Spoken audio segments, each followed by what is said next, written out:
Good morning बच्चों। पिछले video में आपने परिमेय संख्या की परिभाषा और उनके कुछ गुणधर्म देखे हैं।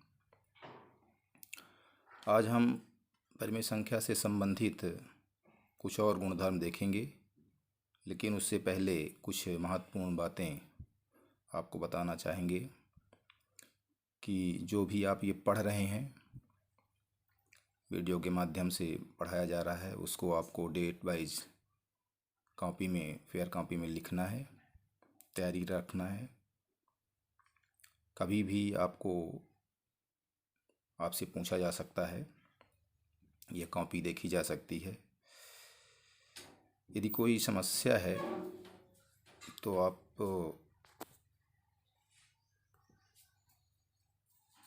वीडियो के माध्यम से, व्हाट्सएप के माध्यम से, या मेरा फ़ोन नंबर है 9691000752। इस पर आप शाम 5 बजे से 6 बजे के बीच कॉल करके भी समस्या का समाधान प्राप्त कर सकते हैं।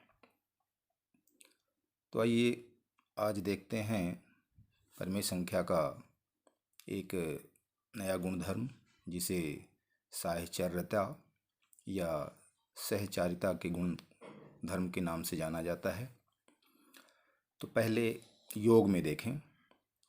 इस नियम में 3 संख्याएं ली जाती हैं, जिसमें आप ये देख रहे हैं कि पहली संख्या जो हमारे पास है ऋण 2/3, इसको हमने अलग रखा है, और दूसरी और दूसरी संख्या 3/5 और तीसरी ऋण 5/6 को एक समूह में लिया है। दूसरी बार हमने ऋण 2/3 जो पहली संख्या और दूसरी संख्या 3/5 इनको पहले ग्रुप में लिया है, और तीसरी संख्या जो ऋण 5/6 थी उसको अलग किया है। और दोनों स्थितियों में हम ये देख रहे हैं पूरा योग करके कि दोनों स्थितियों में योगफल ऋण 27/30 आता है।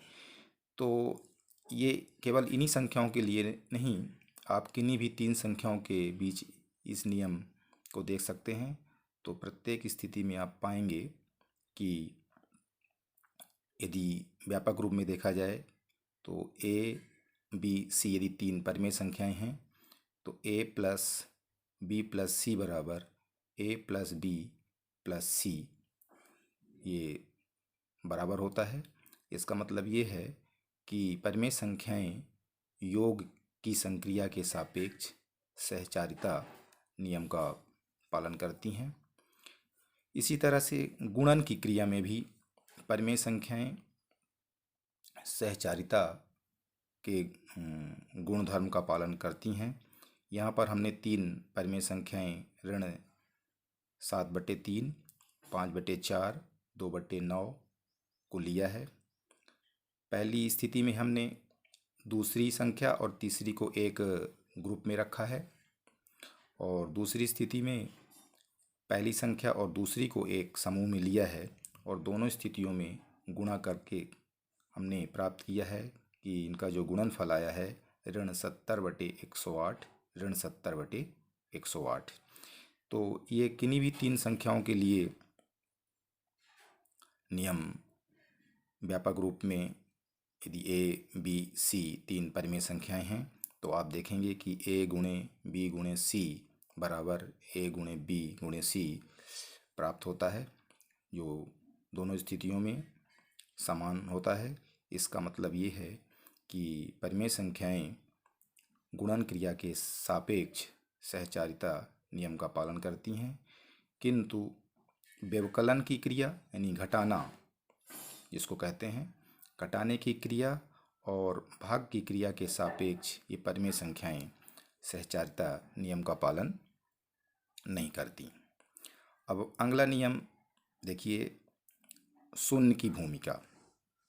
तो आप देख रहे हैं कि हमने ऋण 2/7 में शून्य जोड़ा है, दूसरी बार हम शून्य में ऋण 2/7 जोड़ रहे हैं। दोनों स्थितियों में योगफल क्या आ रहा है? ऋण 2/7। इस चीज़ को आप व्यापक रूप में भी दे सकते हैं कि यदि ए कोई परिमेय संख्या है, उसमें शून्य जोड़ा जाए, या शून्य में परिमेय संख्या ए को जोड़ा जाए तो योगफल क्या आता है? ए। इसका मतलब ये है कि शून्य जो है योग तत्समक, यहाँ पर हम इसको अंडरलाइन कर रहे हैं, योग तत्समक कहलाता है। कौन? शून्य। शून्य को क्या कहते हैं? योग तत्समक। फिर दूसरा गुणधर्म है एक की भूमिका। तो यहाँ देखिए, पहली एक संख्या लिया हमने 3/8, उसमें किसका गुणा किया? 1 का। फिर इधर 1 में किसका गुणा किया है? 3/8 का। दोनों स्थितियों में गुणनफल क्या आ रहा है? 3/8। यही चीज़ आप किसी भी परिमेय संख्या के लिए देख सकते हैं। a गुणे 1 बराबर 1 गुणे a बराबर 1। तो यहाँ पर जो 1 है हमारा, वो गुणनात्मक तत्समक कहलाता है। क्या कहलाता है? गुणात्मक तत्समक। तो इसी तरह से अब हमारे पास एक और नियम है। किसी संख्या का ऋणात्मक को योज्य प्रतिलोम भी कहते हैं। ऋणात्मक संख्या को क्या कहा जाता है? योज्य प्रतिलोम। यहाँ पर आप एक संख्या उदाहरण के रूप में लेकर के 2/3, देखिए हमने 2/3 में क्या जोड़ा है? ऋण 2/3, और उनका योगफल क्या आ रहा है? शून्य। इसी प्रकार से यदि आप ऋण 8/9 में 8/9 को जोड़ते हैं, तब भी योगफल क्या आता है? शून्य, है ना। तो व्यापक रूप में यदि किसी परिमेय संख्या a/b में यदि उसका ऋणात्मक ऋण a/b आप योग करते हैं तो योगफल क्या आता है? शून्य। यानी a/b का योज्य प्रतिलोम यानी ऋणात्मक ऋण a/b होता है, और ऋण a/b का योज्य प्रतिलोम यानी ऋणात्मक a/b होता है। इसी प्रकार से अगला नियम है व्युत्क्रम, जिसको गुणात्मक प्रतिलोम भी कहा जाता है। तो उदाहरण के रूप में यदि देखा जाए, 8/21 हमने लिया। अब आप बता सकते हैं कि 8/21 में किस संख्या का हम गुणा करें तो गुणनफल 1 आ जाए। तो इसी संख्या का क्या करते हैं? व्युत्क्रम मतलब अंश और हर में परिवर्तन कर दिया जाए। यहाँ 8/21 में आप हर देख रहे हैं। हर मतलब ये जो बटा है ना, ये पड़ी लाइन, उसके नीचे वाली संख्या। तो यदि इसको ऊपर लिख लिया जाए, कहाँ लिख लिया जाए? अंश में, ऐसे 21 और बटे 8। अब यदि इन दोनों का आप गुणा करेंगे तो गुणनफल क्या आएगा? 1। इसी प्रकार से यदि ऋण 5/7 में आप 7/ऋण 5 का गुणा करते हैं तो गुणनफल क्या आएगा? 1। व्यापक रूप में कोई भी परिमेय संख्या c/d यदि मान लें, और दूसरी परिमेय संख्या जो शून्येतर ना हो, शून्येतर मतलब, शून्येतर का मतलब ये है कि जो शून्य ना हो, शून्य के अलावा कोई भी परिमेय संख्या आप ले सकते हैं a/b। तो यदि इन दोनों का आप गुणा करते हैं तो गुणनफल क्या आएगा? 1। इसका मतलब ये है कि c/d का गुणात्मक प्रतिलोम या व्युत्क्रम a/b तभी होगा जब a/b में c/d का आप गुणा करते हैं और गुणनफल 1 प्राप्त होता है। इसी प्रकार से एक और नियम है जिसको गुणा की क्रिया में योग और व्यवकलन पर वितरण नियम कहा जाता है। तो व्यापक रूप में यदि आपके पास 3 परिमेय संख्याएं a, b एवं c हैं तो उसको इस तरह से लिखा जाता है a(b(c) बराबर a b मतलब a गुणे b धन ac मतलब a गुणे c। इसी तरह से व्यवकलन में a(b ऋण c बराबर होता है ए बी ऋण ए सी। ए बी का मतलब होता है ए में बी का गुणा, और इसी तरह से ए सी का मतलब ए में सी का गुणा। तो इस नियम को भी आप पढ़ लेंगे। चलिए अब हम चलते हैं प्रश्नावली के कुछ सवाल देखते हैं। तो प्रश्नावली 1.1 में जो पहला प्रश्न है, इसमें कह रहा है कि उचित गुणधर्मों के उपयोग से निम्नलिखित का मान ज्ञात कीजिए। पहला प्रश्न है इसमें, ऋण 2/3 गुणे 3/5, फिर धन है 5/2 ऋण 3/5 गुणे 1/6। तो इसको देखिए हम किस तरह से हल करते हैं। तो यहाँ देख रहे हैं आप कि ऋण 2/3 और इस 3/5 के बीच में ये गुणे का चिन्ह है ना। फिर इसी तरह से इधर ऋण 3/5 और 1/6 के बीच में यहाँ पर भी गुणे का चिन्ह है। तो पहले हम यहाँ पर गुणे की क्रिया को, गुणे की संक्रिया को सरल करें। तो परमेय संख्याओं का जो गुणनफल प्राप्त किया जाता है, अंश में अंश का गुणा या बटे हर में हर का गुणा। या तो दूसरा तरीका भी है कि यदि अंश से हर कट रहा हो किसी संख्या से, या हर से अंश विभाजित हो रहा हो, या अंश और हर दोनों एक ही संख्या से विभाजित हो रहे हों, तो उनको हम विभाजित भी कर सकते हैं। पहले स्टेप में आप देख रहे हैं कि यहाँ अंश में 3 है, हर में भी 3 है, तो हम इस 3 और इस 3 को विभाजित कर देंगे, काट देंगे। तो क्या बचेगा आपका, ऋण 2/5 है ना। फिर इधर ये आप ये प्लस लिख लीजिए 5/2। फिर ऋण, यहाँ देखिए अब यहाँ अंश में 3 है और यहाँ हर में क्या है 6। तो इस 3 से आप इस 6 को क्या कर सकते हैं, विभाजित, है ना। तो 3 दूनी कितना होता है 6। अब क्या बचा, अंश में यहाँ पर 1 और हर में क्या हो जाएगा, ये 5 और 2 का गुणा, यानी 1/10 है ना। अब गुणा की क्रिया आप देख रहे हैं यहाँ नहीं है।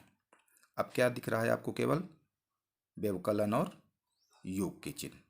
तो हर देख रहे हैं, हर मतलब बटे के नीचे वाली संख्या, ये तीनों में धनात्मक है। तो यदि, और चूँकि ये अलग अलग हैं, तो समान करने के लिए हम लघुत्तम विधि का उपयोग करते हैं। 5, 2 और 10 का यदि लघुत्तम निकाला जाए तो कितना आएगा, 10 है ना। अब प्रथम हर से इस संख्या में आप भाग करेंगे, यानी लघुत्तम में, या हर में यहाँ क्या है 5 से भाग करेंगे आप 10 में, तो कितनी बार जाएगा, 2 बार। 2 का गुणा कहाँ कर देंगे आप, इस अंश में। तो अंश में पहले से कितना है, ऋण 2, तो ऋण 2 में किसका गुणा करेंगे आप, 2 का, तो कितना हो जाएगा, ऋण 4। फिर ये धन चिन्ह लगा दीजिए। अब इस हर से यानी 2 से भाग करिए आप 10 में, तो कितनी बार जाएगा, 5 बार। 5 का गुणा कहाँ कर देंगे आप, इस अंश में। अंश में क्या है 5, तो कितना हो जाएगा 25। फिर यहाँ का ऋण चिन्ह ले लीजिए। फिर इस हर से आप भाग करिए इस लघुत्तम में, यहाँ 10 है, ये भी 10 है, तो 10 में 10 से भाग करेंगे तो भागफल क्या आएगा, 1। और 1 में इस अंश का गुणा कर देंगे तो गुणनफल कितना आएगा, ऋण 1। अब अंश में देख रहे हैं आप कि ये ऋण 4 और ऋण 1 है, तो कितना हो जाएगा, दोनों जुड़ जाएंगे, समान राशि समान चिन्ह वाली संख्याएं हैं। ऋण 5 और धन क्या लिखेंगे, 25 बटे कितना, हर। फिर अब अंश में देख रहे हैं कि एक संख्या धनात्मक है और एक ऋणात्मक, तो 25 में इस हम 5 को क्या कर देंगे, निकाल देंगे, कितना बचेगा, 20 अब 20 में इस 10 से भाग करेंगे तो भागफल क्या आएगा, 2। तो इस तरह से ये आंसर कितना आ जाता है आपका, 2। इसी तरह से आप इसका जो प्रश्न नंबर 2 है उसको स्वयं करके देखेंगे, ठीक है। अगला प्रश्न है प्रश्न क्रमांक 2, जिसमें कहा गया है कि निम्नलिखित में से प्रत्येक के योज्य प्रतिलोम लिखिए। इसमें से हम पहला प्रश्न ले रहे हैं 2/8। तो 2/8 का योज्य प्रतिलोम पीछे बताया भी हमने कि कैसे लिखेंगे, उसका चिन्ह बदल देंगे। 2/8 यहाँ क्या है, धन में, तो उसका योज्य प्रतिलोम क्या हो जाएगा, ऋण 2/8। क्यों हो जाएगा, क्योंकि यदि आप 2/8 में कितना जोड़ेंगे, ऋण 2/8, तो योगफल क्या आ जाएगा, क्योंकि हर बराबर है तो हर में 8 ले लेंगे, ऊपर क्या लिखेंगे अंश में 2 ऋण 2, तो कितना आ जाएगा 0/8, मतलब 0, है ना। तो इस तरह से 2/8 का योज्य प्रतिलोम क्या हो गया, ऋण 2/8। इसी प्रकार से प्रश्न नंबर 2 है, ये संख्या यहाँ पर ऋणात्मक है, तो ऋण 5/9 का यदि योज्य प्रतिलोम आप लिखेंगे तो कितना लिखेंगे, पहले आप ऋण चिन्ह लगा लेंगे, फिर इस ब्रैकेट के अंदर ये संख्या जो आपकी ऋण 5/9 है उसको ज्यों का त्यों लिख देंगे।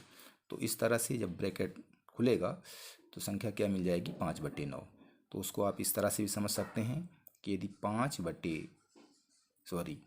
ऋण 5/9 में कितना जोड़ें, इसका योज्य प्रतिलोम कितना आया है, 5/9, है ना। तो योगफल कितना आ जाएगा, हर बराबर हैं तो लघुत्तम क्या आएगा 9, और यहाँ हो जाएगा ऋण 5 धन 5 बराबर 0/9 बराबर 0। तो इस तरह से ऋण 5/9 का योज्य प्रतिलोम कितना होगा, 5/9।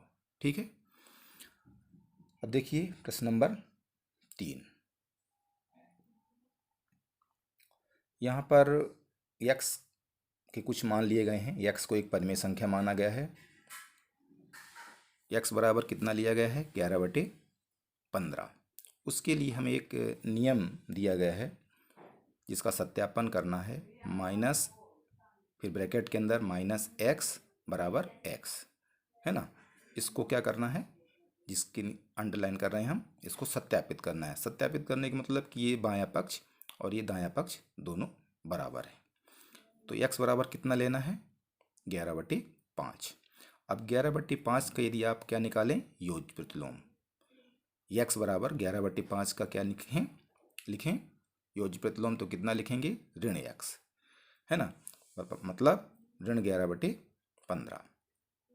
फिर अब यदि ऋण 11/15 का योज्य प्रतिलोम लिखा जाए तो बताया ना कि योज्य प्रतिलोम में संख्या का क्या हो जाता है, चिन्ह बदल जाता है। तो इधर ऋण 11/15 है तो यहाँ क्या हो जाएगा, 11/15। इस चीज़ को ऐसा भी लिख सकते हैं, ऋण फिर ब्रैकेट में ऋण 11/15 बराबर 11/15। तो इस तरह से आप देख रहे हैं कि ये जो नियम है, ऋण x बराबर x, ये क्या होता है, हमारा सत्यापित होता है ना। सेकंड प्रश्न आप स्वयं कर लेंगे। फिर प्रश्न नंबर 4 में निम्नलिखित के गुणात्मक प्रतिलोम ज्ञात करने के लिए कहा गया है। तो पहला प्रश्न है ऋण 13। ऋण 13 का क्या निकालना है, गुणात्मक प्रतिलोम, जिसको क्या कहा जाता है, व्युत्क्रम भी कहा जाता है। तो पहले देखिए कि ये ऋण 13 जो है एक पूर्णांक के रूप में है, इसको हम परिमेय संख्या के रूप में लिखेंगे। तो क्या लिख सकते हैं, ऋण 13/1। अब इस ऋण 13/1 का क्या निकालेंगे, गुणात्मक प्रतिलोम। तो बताया था कि गुणात्मक प्रतिलोम में अंश और हर क्या हो जाते हैं, बदल दिए जाते हैं, है ना। तो यहाँ हर में देख रहे हैं आप 1 है, यहाँ अंश में 1 हो गया, यहाँ अंश में ऋण 13 था तो यहाँ हर में हो गया ऋण 13, है ना। अब यदि आप इन दोनों का क्या करें, ऋण 13/1 और 1/ऋण 13 का गुणा करेंगे तो गुणनफल कितना मिलेगा, अंश में अंश का गुणा करने पर ऋण 13, हर में हर का गुणा करने पर ऋण 13, मतलब ऋण 13/ऋण 13, तो कितना हो गया, 1। गुणनफल कितना आ गया, 1। तो जब दो संख्याओं का गुणनफल 1 प्राप्त हो जाए तो वो दोनों एक दूसरे की क्या कहलाती हैं, गुणात्मक प्रतिलोम या व्युत्क्रम। ठीक है। अब आगे प्रश्न नंबर 5 की तरफ चलें, जिसमें कहा गया है कि निम्नलिखित प्रत्येक में गुणन के अंतर्गत उपयोग किए गए गुणधर्म का नाम बताना है कि ये कौन सा गुणधर्म है, कौन सा नियम है। तो पहला प्रश्न आप देख रहे हैं, जिसमें लिखा है 5 का पहला, ऋण 4/5 गुणे 1 बराबर 1 गुणे ऋण 4/5 बराबर ऋण 4/5। तो ये कौन सा नियम है, बता सकते हैं? ये है गुणात्मक तत्समक। यहाँ पर 1 का गुणा दोनों संख्याओं में किया गया है और गुणनफल कितना आया है, 1, यानी 1 गुणात्मक तत्समक के रूप में है। ठीक है, बाकी प्रश्न जो हम छोड़ रहे हैं, है ना, उनको आप स्वयं करिए, करने का प्रयास करिए। यदि नहीं बन रहा है तो आप व्हाट्सएप के माध्यम से या फ़ोन द्वारा आप उसके लिए संपर्क कर सकते हैं। फिर प्रश्न नंबर 6 में चलते हैं। तो प्रश्न नंबर 6 में है, इसमें लिखा है 6/13 को ऋण 7/16 के व्युत्क्रम से गुणा कीजिए। तो देखिए इसका हल कैसे करते हैं। हमने यहाँ पर लिखा है ये 6/13, फिर गुणे का चिन्ह, फिर ब्रैकेट में हमने लिखा है ऋण 7/16 का व्युत्क्रम, है ना। तो ये 6/13 हम फिर से उतार लेंगे, फिर गुणे का चिन्ह। अब ऋण 7/16 का क्या लिखना है हमें, इसका व्युत्क्रम। व्युत्क्रम मतलब अंश और हर बदल दीजिए। तो 16 को क्या लिख लीजिए, ऊपर, और ऋण 7 को नीचे। अब गुणा कर लीजिए बस। यहाँ देख रहे हैं आप कि अंश से हर की कोई संख्या विभाजित नहीं होगी, ना ही हर से कोई अंश विभाजित होगा, ना ऐसी कोई संख्या है जो अंश और हर दोनों को विभाजित कर सके। तो उसके लिए क्या करेंगे, हम अंश का अंश में गुणा कर देंगे और हर का हर में। तो यहाँ 6 में किसका गुणा करेंगे, 16 का। तो 16 छक्का कितना होता है, मालूम है? नहीं मालूम तो 6 गुणा कर लीजिए। 6 छांगे 36, 6 हासिल 3, फिर 6 का गुणा किस में कर दीजिए, 1 में। तो 6 कम 6 और हासिल कितना है, 3। तो 6 3 9, यानी 96 हो गया। नीचे क्या है, 13 सते कितना होता है, 13 सते 91। क्योंकि ये संख्या धन में है और ये ऋण में, तो कितना आएगा, ऋण 91। तो इस तरह से इसका ये आंसर प्राप्त हो रहा है। ठीक है, अब जो शेष प्रश्न बचे हैं वो हम आपको स्वयं करने के लिए, यानी होमवर्क के रूप में दे रहे हैं। इन सभी प्रश्नों को आपको फेयर कॉपी में अच्छी तरह से करना है ना। ये सब जो भी गृह कार्य दिया जाता है आपको बिल्कुल डेट वाइज साफ सुथरी राइटिंग में फेयर कॉपी पे करना है। और आज जैसे 27 तारीख है, इसको आप व्हाट्सएप के माध्यम से 29 तारीख को दिखाने का प्रयास करेंगे। ठीक है, धन्यवाद।